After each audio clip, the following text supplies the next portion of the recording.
Bom, gente, como na semana passada a gente falou de polígonos regulares, o último comentário que eu tenho para vocês, que inclusive vai nos ajudar bastante daqui a umas aulas, é sobre a ideia de uma fórmula que seja para todos os polígonos regulares e em que você consiga achar a área desse polígono referido. Então você vai, por exemplo, além de ter a opção normal. Como assim opção normal? Pois é, porque quando a gente fala, por exemplo, de triângulo equilátero, o triângulo equilátero é um outro nome, não sei se vocês estão vendo aqui, agora sim a fórmula está aparecendo, mas o triângulo equilátero é um outro nome para um triângulo regular, né? E ele tem a sua respectiva fórmula. Ou você também, como ele é um triângulo, poderia fazer base vezes altura, tanto faz. Ou poderia usar a fórmula que eu vou te falar, que serve tanto para triângulo, quadrado, hexágono regular, pentágono regular, octógono regular. Qualquer polígono que seja regular vai funcionar essa fórmula que eu vou te falar agora, tá? Para cálculo diário. Para conseguir mostrar para vocês, eu queria lembrar desses procedimentos que a gente fez, né? Algumas aulas, na verdade na aula passada, né? Eu ia falar algumas aulas. Na aula passada sobre polígonos regulares, como é que se dá a construção. Lembra que o polígono regular a gente pode inclusive fazê-lo inscrito numa circunferência? E aí os seus vértices, né? Vou trazer essa figura para cá. Seus vértices acabam, enfim, fazendo parte da circunferência. O centro da figura acaba sendo o centro do círculo também, né? Da circunferência. E aí você consegue, através né? Eita, me fugiu a palavra. Quando você traça, agora lembrei, quando você traça esses raios a partir dos vértices, ou seja, do vértice em direção ao centro, para cá, eu vou traçar só esses dois, mas poderia ser para o vértice A também, para o D, você acaba formando triângulos. Lembra que esses triângulos eles vão ser isósceles entre si? Porque aqui é raio, mas aqui é o lado, né? E o lado não necessariamente é igual ao raio. Algumas vezes acontece, nem sempre. No hexágono regular, por exemplo, acontece, mas isso não é uma verdade. Então, aqui é raio e aqui é lado. Mas ainda assim, a gente, por ter um triângulo isósceles, quando a gente traça essa altura do triângulo isósceles, eu também poderia chamar isso aqui de um outro nome. Acho que a minha figura nem ficou tão perfeitinha, não. Ó, esquece isso aqui. Eu tô focando nesse aqui, isso aqui é rascunho, eu posso fazer isso. Isso aqui, além de ser chamado de altura, a distância do centro até o ponto médio do lado oposto, isso é uma certeza porque o pé de perpendicularidade é um ponto médio do lado oposto, quando o triângulo é isósceles ou equilátero, então isso está acontecendo.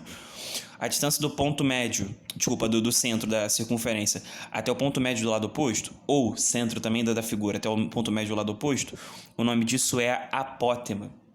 Então, se a gente quisesse, por exemplo, determinar a área desse triângulo aí, esse triângulo OBC, o COB, ou BOC, ou CBO. Enfim, de qualquer maneira, a área seria lado vezes a apótema sobre 2. Tu concorda comigo? Que seria a base, que é o lado, né? O lado mesmo, vezes a altura, que é a apótema sobre 2. Lembrando que a figura que se encontra dentro, a figura que está inscrita na circunferência, sei lá, digamos que aqui seja um polígono de N lados.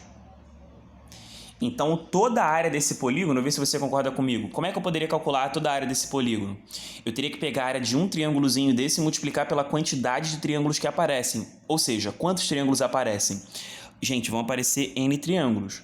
Porque, vamos lá, se cada triângulo vai fazer, né, se a base de cada triângulo é o lado, então a quantidade de bases vai coincidir com a quantidade de lados desse polígono. E a base de quem? Do triângulo. Então, para calcular a área total, eu vou começar a escrever... Quer dizer, eu vou fazer aqui mesmo. A área total de um polígono regular, ela vai se dar como N vezes a área de um triângulo. Desse triângulo, por exemplo, o ABC. Tudo bem? Beleza, gente? Aí, alguns desdobramentos. Como é que isso vai ficar? Vai ficar N vezes L vezes A sobre 2. Não é isso que está rolando? Tá. Se vai ser N vezes L vezes A sobre 2, vamos lembrar. O que é o N? Não é o número de lados? L não é o valor do lado? Ou seja, é o número de lados vezes o valor do lado, vezes a apótema sobre 2. Imagina que eu tenha um triângulo, foge dessa situação, ou até melhor, um quadrado, já que não tem quadrado nessa. Beleza? E o quadrado tem lado 4. Tudo bem? Ou até melhor, o quadrado tem lado 1, mais fácil ainda. Se eu pego o número de lados e multiplico pelo valor do lado, qual é o nome disso? Vamos lá. Qual o número de lados aqui no quadrado, né? 4? E o lado aqui não está valendo 1. 4 vezes 1 é 4. 4, nesse contexto aqui, seria equivalente ao quê? Não seria equivalente ao perímetro? Não seria equivalente à soma de todos os lados? N, todos os lados. O número de lados vezes o lado vai dar o total, né? A soma de todos os lados. Então, meio que finalizando essa fórmula de área do... Aqui até coloquei ST, mas é SP, né? A área do polígono regular. Ela vai ser 2P vezes A sobre 2, né? É N vezes L. Isso aqui é 2P, é o perímetro. Vezes A sobre 2. E aí a gente tem a possibilidade de cancelar, né? Quem, Kai? Quem a gente vai cancelar? É um outro papo. A gente vai cancelar aqui. Não é ninguém que... Não é uma pessoa, não. É o número aqui, é o 2, é a constante. P vezes A. Então, lembrando que é o P é semiperímetro e A, apótese. Semiperímetro apareceu bastante hoje, né? Então, só para escrever aqui, eu vou deixar esse espaço, como eu estou com pouco, aqui eu vou destinar só para escrever. A área de um polígono regular vai ser sempre semiperímetro vezes a sua apótema. E eu vou traçar os dois. Não estou aqui de brincadeira. Sou bobo. Aqui. Isso aqui seria a apótema. Dividindo dois pedaços iguais. Isso aqui é a apótema.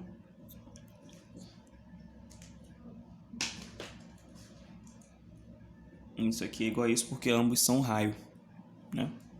E aqui seria tipo L sobre 2 e aqui L sobre 2. Beleza, gente? Então a figura tá completinha aí.